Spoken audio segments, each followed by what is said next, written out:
Olá pessoal, uma grande satisfação estar aqui com você que está me assistindo. Hoje vamos dar continuidade à análise de grifos comentados dessa obra aqui, A Genealogia da Moral, de Friedrich Nietzsche. Né? Esse é o 6º vídeo da série e vamos dar continuidade. Né? Aqui ele fala, né? Ele afirma, também a ele lhe agrada o belo por interesse. Né? Ele está falando aqui do Schopenhauer. Né? Schopenhauer mesmo, ele errou em se considerar kantiano neste ponto. Que ponto? O ponto que diz respeito ao belo. Né? O belo prometer felicidade. Né? Que é a visão do Stendhal. Né? Ele põe aqui, o Stendhal considera o belo como a excitação da vontade, do interesse. E em contraposição à visão de Schopenhauer, e Schopenhauer que se considerava aí kantiano nesse ponto, mas na visão de Nietzsche, o Schopenhauer não era propriamente um kantiano no que diz respeito à visão do belo. E aí ele vai esclarecer. Também a ele lhe agrada o belo por interesse, inclusive pelo mais forte e mais pessoal interesse, né? O do torturado, que se livra dessa tortura. E para voltar à nossa primeira questão, que significa um filósofo render homenagem ao ideal ascético, eis aqui, ao menos, a primeira indicação, ele quer se livrar de uma tortura. Né? Então veja, exatamente isso aqui que ele está falando. Né? A ideia do ideal ascético é, no fundo, o desejo de se livrar do desejo. Né? O desejo de se livrar do desejo, porque entende esse desejo como uma tortura. Né? E para muitas pessoas, efetivamente, sim, toda espécie de materialidade mais visceral é torturante. E a pessoa quer se livrar disso e por isso ela se torna uma puritana. Aqui Nietzsche está chegando ao núcleo desse pensamento, do ideal ascético. Existe incontestavelmente em toda parte onde houve filósofos, e aí ele cita a Índia e Inglaterra, né, para tomar dois polos opostos da aptidão para a filosofia, peculiar irritação e rancor deles, né, dos filósofos, contra a sensualidade. Schopenhauer é apenas a sua mais eloquente, e tendo-se ouvido para isso a sua mais cativante e arrebatadora erupção. Existe igualmente uma peculiar parcialidade de afeição dos filósofos pelo ideal ascético. Veja, bem interessante essa crítica que ele, não sei se propriamente seria uma crítica, né? O Nietzsche é alguém que não é fácil você pescar o juízo de valores que ele está fazendo. Ele está apenas fazendo uma constatação, vamos dizer assim. Ele constata que um dos filósofos mais influentes na carreira dele, que é o Schopenhauer, sem dúvida, ele é como se fosse aí um filhote de Schopenhauer, né, o Nietzsche, né? No entanto, ele vai mostrar aí uma crítica ao seu mentor, né, vamos dizer assim, sua principal influência. Ele vai mostrar que o Schopenhauer faz parte dessa turma que abraçou dentro da filosofia o puritanismo, o ideal ascético. Né, a luta contra a sensualidade. Então todo animal, aqui sim, vamos dar seguimento porque aqui é um trecho denso. Né, ele vai continuar. O que significa então o ideal ascético para um filósofo? O filósofo sorri ao seu encontro como a um optimum das condições da mais alta e ousada espiritualidade. Sim, verdade, você começa a idealizar o homem como num grau de pureza que o coloca muito acima da concretude cotidiana dos seus instintos, da sua natureza. Você suprime completamente seus instintos. E o ideal ascético é uma forma de idealização do homem, é importante que se diga. Tá? Portanto, foge muito da filosofia, apesar de nós vivermos tempos em que se acredita que o conservadorismo flerta com o ideal ascético, isso é um absurdo, porque na verdade o ideal ascético foge do que seria o mais palpável, a concretude das coisas, da condição humana inerente ao homem, o que seria mais condizente de se entender como verdadeira filosofia conservadora é a dualidade humana entre o seu lado mais espiritualizado e o seu lado mais visceral. Esse seria, sim, um verdadeiro genuíno conservadorismo. E aqui o Nietzsche dá continuidade. Né? Quando Heráclito retirou-se para os pátios e colunatas do grande templo de Ártemis, este deserto era mais digno. Admito, porque nos faltam hoje tais templos. Né? Ele pergunta, por que nos faltam hoje tais templos? Talvez não nos faltem. Penso em mais belo quarto de estudo, a Piazza de San Marco.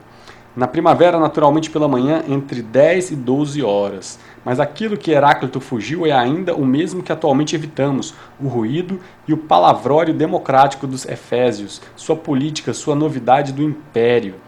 a Pérsia, entenda-se, o império de sua época, naquela época, né? Suas miudezas de hoje, pois nós, filósofos, necessitamos descanso de uma coisa sobretudo, do hoje. Bem interessante, o Nietzsche escreve muito bem, tá? Então, veja, o descanso que os filósofos buscam, né? O descanso do hoje. Né? Como eu me identifico com isso? Nós veneramos o que é tranquilo, frio, nobre, passado, distante, tudo aquilo em vista do qual a alma não tem de se defender e se encerrar. Algo com que se pode falar sem elevar a voz. Muito bom mesmo. E aí, vamos dar seguimento, né? Todas as coisas boas foram um dia coisas ruins. Cada pecado original tornou-se uma virtude original. O casamento, por exemplo, foi por muito tempo uma ofensa aos direitos da comunidade. Veja, bem interessante isso aqui também, algo que eu costumo falar sobre relativo ao primitivismo, né?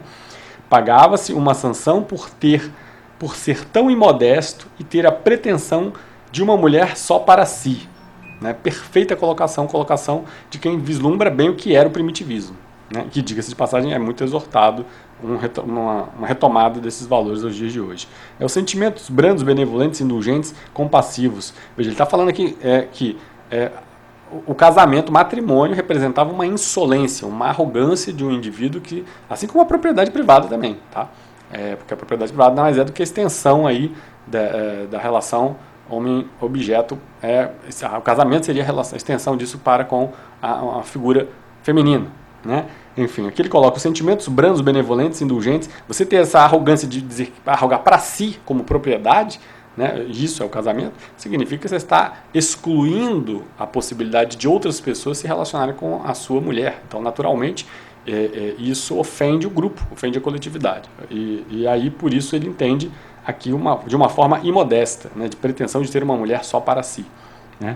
Os sentimentos brados, benevolentes, indulgentes, compassivos, afinal de valor tão elevado, se tornaram quase o valor em si, né? Citando aí uma filosofia kantiana.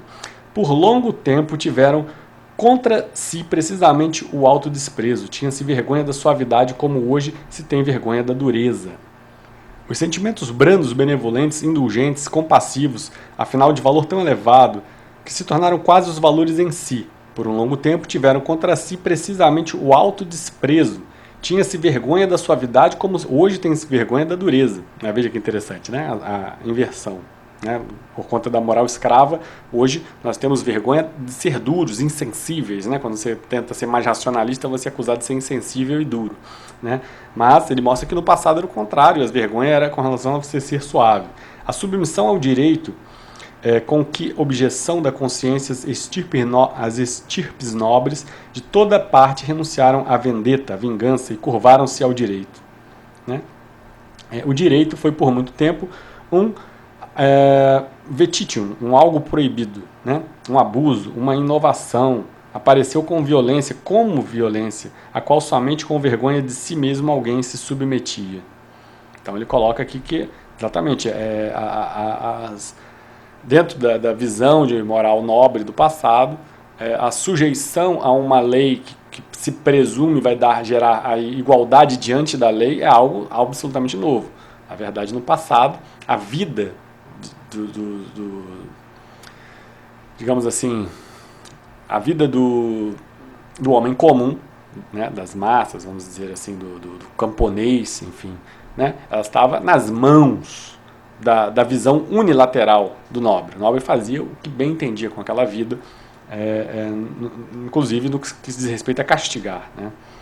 Então, cada pequenino passo que se deu na terra foi conquistado ao preço de suplícios espirituais e corporais.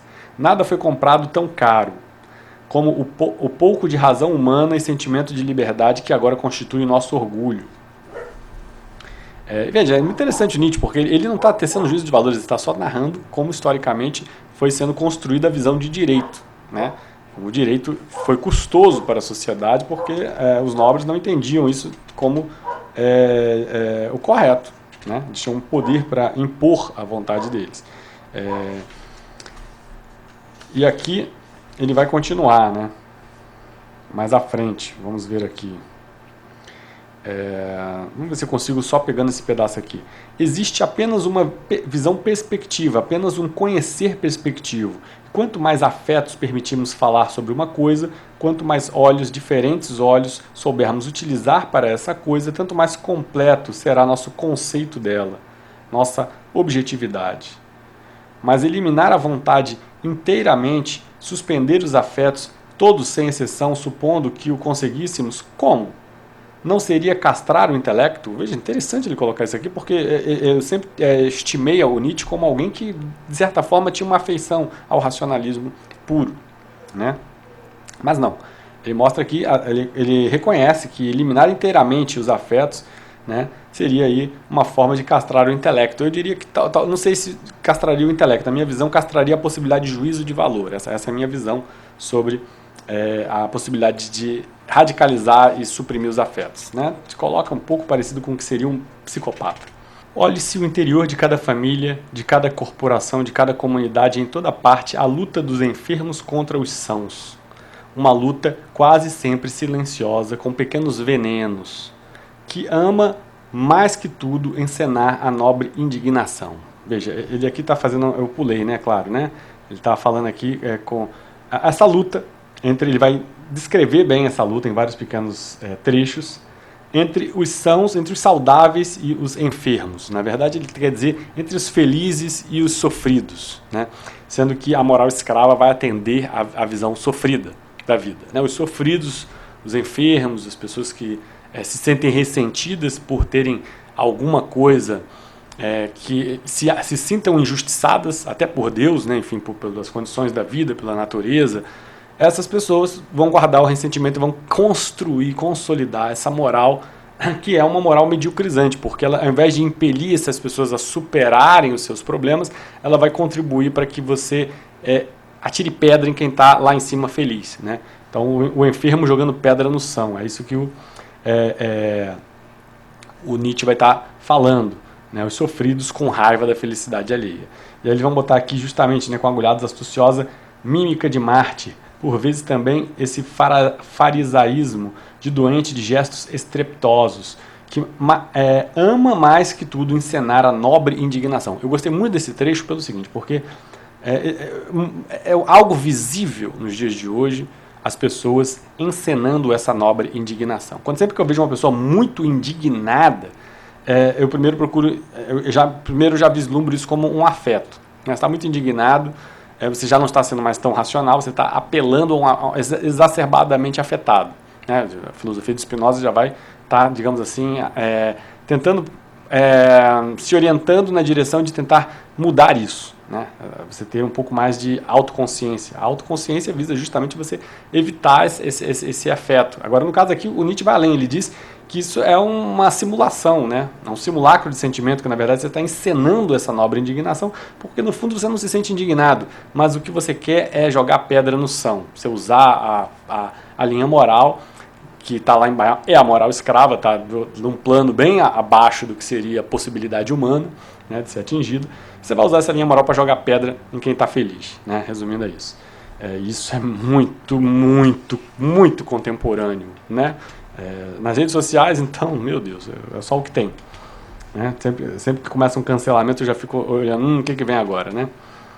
É isso aí. Ele vai citar o Dühring, né, que é aí o Eugen Dühring, é um dos, digamos assim, pilares da filosofia que redundou no nacionalsocialismo, né? Mas a posteriori ele tinha uma visão antissemita, né? E o Nietzsche, apesar de também ser um filósofo que também teve uma influência sobre a filosofia nacional-socialista, é alguém que odiava o Eugen Dühring. Estava ali o tempo todo aqui, vai ter vários trechos que ele vai estar, digamos, malhando feio o Eugen Dühring, né? Eu recomendo mesmo a leitura, né? Porque senão a gente não vai caber tudo no mesmo vídeo. Vamos dar seguimento para ver se tem algum trecho aqui sublinhado. Aqui ele coloca: embora com a pompa do exagero oriental, expressa-se uma apreciação igual à do lúcido frio, né? Helenicamente frio, porém sofredor epicuro. O hipnótico sentimento do nada, o repouso no mais profundo sono, a ausência de sofrimento em suma, Para os sofredores e profundamente desgraçados, é lícito enxergar nisso o bem supremo, o valor entre os valores. Isso tem de ser considerado positivo por eles, sentido como o positivo mesmo. Então veja, ele está descrevendo justamente essa busca pelo ideal ascético, em que a moral escrava joga pedra no são, no feliz, né? Como uma forma de ressentimento, enfim, aqui, justamente por quê? Né? Justamente aqui, né? Ele vai colocar a história, como ele coloca, o hipnótico sentimento do nada, o repouso mais profundo. É um adormecimento, né, que ele coloca. A ausência de sofrimento, em suma, para os sofredores e profundamente desgraçados, é lícito enxergar nisso o bem supremo. Então, ele coloca essa busca pela ausência do sofrimento como tipicamente de um sofredor que visa sanar esse sofrimento, né? Nulificar essa possibilidade de sofrimento e, consequentemente, nulificar a si próprio, né? E naturalmente o sofredor vai ver isso como valor entre os valores, né? Esse adormecimento. Por isso eu costumo sempre sempre tive essa desconfiança, o Nietzsche que coloca dessa forma, né? Sociedade adormecida, né? Sociedade sem batimentos cardíacos, é isso. E aqui ele coloca, bem mais frequentemente, este hipnótico amortecimento geral da sensibilidade da capacidade de dor, né, emprega-se contra estados de depressão, um outro training, de todo modo mais fácil, atividade maquinal. A bênção do trabalho. Então, veja, são dois extremos, né? Você estar muito sensível e afetado, se afetar muito ou simular essa afetação, porque quem está acima transgride alguma linha moral, que você se sinta no direito de estar ali jogando pedra nele, e do outro lado, o radicalismo de você buscar eliminar completamente o sofrimento, se livrar dele por completo, se tornando aí uma espécie de uma hipnose, né, de um adormecimento hipnótico, né? Então a bênção do trabalho, né, entre aspas, né, o alívio consiste em que o interesse do sofredor é inteiramente desviado do sofrimento, em que a consciência é permanentemente tomada por um afazer seguido de outro, e em consequência resta pouco espaço para o sofrimento. Aqui ele coloca preenchimento do tempo, uma certa permissão mesmo à educação para a impessoalidade. Essa é uma palavra que eu considero chave, pelo menos nos meus escritos. A impessoalidade para o esquecimento de si, para a incúria sui, né? De que maneira completa e sutil o sacerdote ascético soube utilizá-la na luta com a dor? Precisamente quando tinha de lidar com sofredores das camadas inferiores, com trabalhos escravos ou prisioneiros, ou com mulheres que são geralmente ambos, ao mesmo tempo, escravas e prisioneiros, né? Bem realista aqui, naquela época, claro, né? Hoje em dia não funciona bem assim. Necessitava ele de pouco mais que a pequena arte de mudar os nomes e rebatizar as coisas, para fazer com que vissem benefício e relativa felicidade em coisas até então odiadas, né? A insatisfação do escravo com sua sorte não foi, de qualquer modo, inventada pelos sacerdotes. É aquela história da raposa e das uvas, né?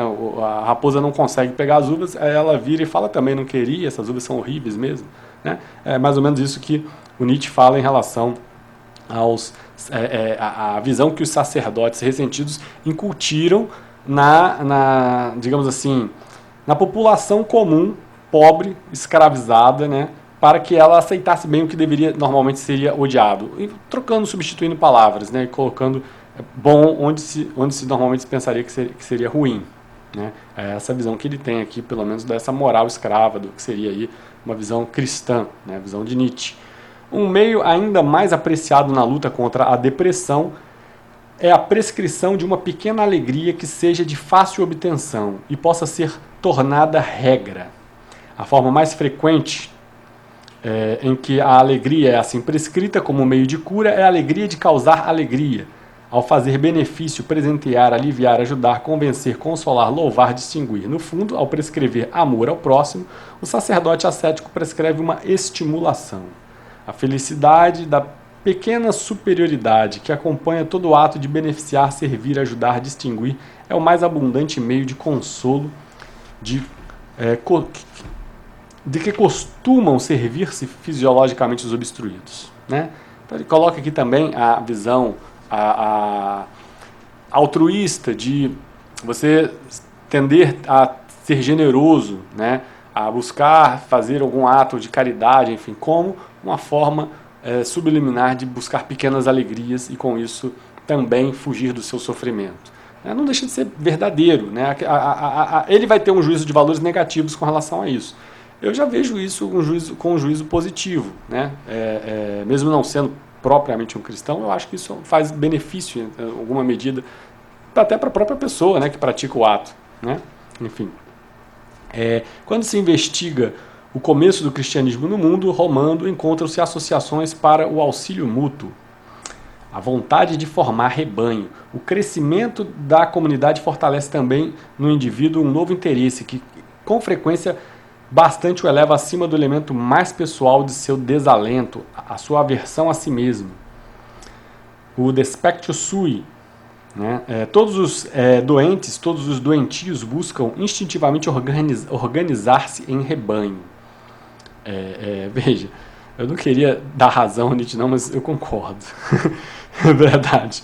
Todos os doentes, todos os doentios buscam instintivamente organizar-se em rebanho. Onde há rebanho, é o instinto de fraqueza que o quis, e a sabedoria do sacerdote que o organizou. Pois atente-se para isso, os fortes buscam necessariamente dissociar-se, tanto quanto os fracos buscam associar-se. Quanto os primeiros se unem, isso acontece apenas com vista a uma agressão coletiva, uma satisfação coletiva da sua vontade de poder, com muita oposição da consciência individual. Os fracos, ao contrário, se agrupam tendo prazer nesse agrupamento. Então ele coloca aqui exatamente, os fortes, quando se associam a contragosto porque entendem que em alguns momentos é necessário. Já os fracos não, a simples associação lhes dá muito prazer, né, um agrupamento. Seu instinto se satisfaz com isso, tanto quanto instintos dos senhores. Eu costumo brincar com isso, né, para botar isso bem assim na concretude da vida das pessoas. Se você quiser juntar um grupo de amigos para produzir alguma coisa, vai ser difícil achar. Mas se você quiser juntar um grupo de amigos para todo mundo ficar na vagabundagem, ficar bebendo, se viciando, fazendo merda, você vai arrumar rapidinho esse grupo de amigos, né? Para te jogar para cima é difícil, mas para te jogar para baixo é a coisa mais fácil do mundo. Não que eu não goste de bebida, tá? Eu sou um dos que gosta de bebida, eu assumo aqui o meu podre sem problema, apesar de não estar no canal certo para isso. Aqui, vamos continuar. Ele fala aqui o amortecimento geral do sentimento de vida e atividade maquinal, a pequena alegria e do amor ao próximo, sobretudo a organização gregária, o despertar do sentimento de poder da comunidade, em consequência do qual o desgosto do indivíduo consigo mesmo é abafado por seu prazer no florescimento da comunidade. O Gilberto Gil falava, né, o prazer de dispersar-se em algo maior, né, num grupo, né, enfim. É isso, né, essa necessidade de diluir-se, né, justamente porque você valoriza pouco a si próprio. Não vou dizer que não exista algum relativo prazer nisso também, não nego, não condeno, não vou criar um juízo de valores negativos necessariamente a isso. Mas a pessoa que tende a querer crescer interiormente, querer objetivamente valorizar a si mesmo, né, querer desenvolver um amor a si próprio acima de qualquer coisa, antes de qualquer outra coisa, inclusive antes de olhar para o próximo, né, ela não vai gostar tanto assim desse espírito de comunidade, é verdade. Às vezes, ao contrário, é necessário até uma certa solidão. Como o professor Olavo falava, né, de valorizar esses momentos. Aliás, não só ele, muitos filósofos falavam isso, Sertulanges, né. Estes são medidos pelo metro moderno, né, seus meios inocentes no combate ao desprazer. Voltemos-nos agora para o mais interessante, os culpados, entre aspas. Okay? Em todos eles trata-se de uma coisa, algum excesso de sentimento. O que constitui a marca mais característica das almas modernas, dos livros modernos, não é a mentira, mas a arraigada inocência de sua mentalidade moralista. Né? Veja que interessante, né? Colocou algo bem com o qual concordo. E aqui ele continua, esses homens bons, entre aspas, né, estão todos moralizados até a medula, e quanto à honestidade, arruinados e estragados por toda a eternidade. Qual deles ainda toleraria uma verdade sobre o homem? Olha, eu não posso negar que isso aqui flerta bem com a filosofia conservadora, né? Ou, de modo mais concreto, qual deles suportaria uma verdadeira biografia?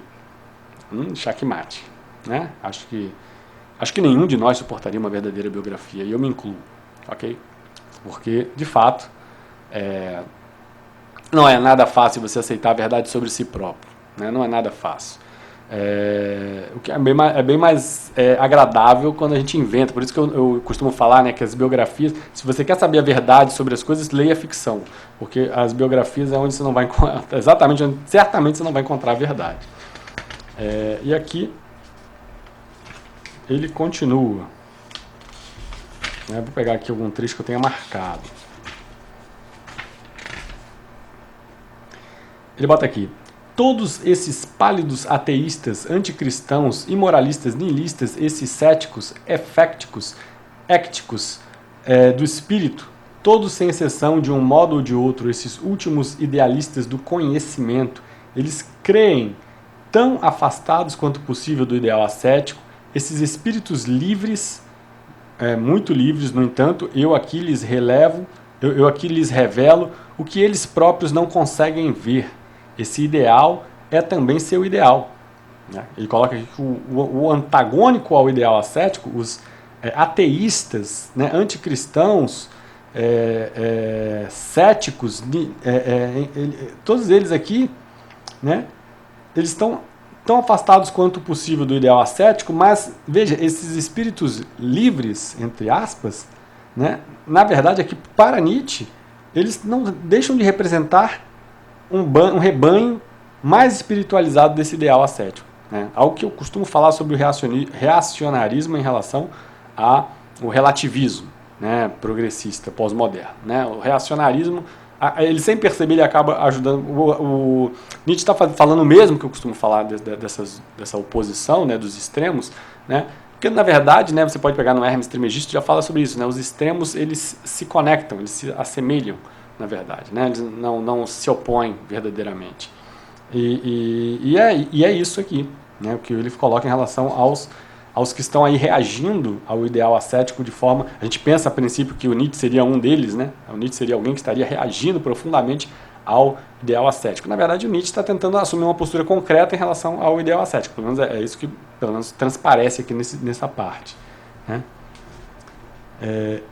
Esses estão longe de serem espíritos livres. Eles creem ainda na verdade. E aí Nietzsche vai flertar com o relativismo. Né? Desculpa aqui também para os adoradores de Nietzsche.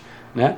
Mas veja, a crítica que ele faz aos ateístas que estão aí criticando o ideal ascético, né, é que eles ainda acreditam em alguma verdade. Para Nietzsche não existe nenhuma verdade, e a negação da verdade nada mais é do que o relativismo. Né? O Nietzsche cai aí dentro de uma visão relativista. Né? E por isso acaba representando os perigos, né, vislumbrados aí nas obras que eu citei, aí filmes Festim Diabólico de Alfred Hitchcock, ou na obra clássica de Dostoiévski, Fyodor Dostoiévski, Crime e Castigo. Né? Para você ilustrar o que seria uma visão nietzschiana ou moderna, bem moderna, né, de moral nobre, quando a coisa degringola, exorbita. Né?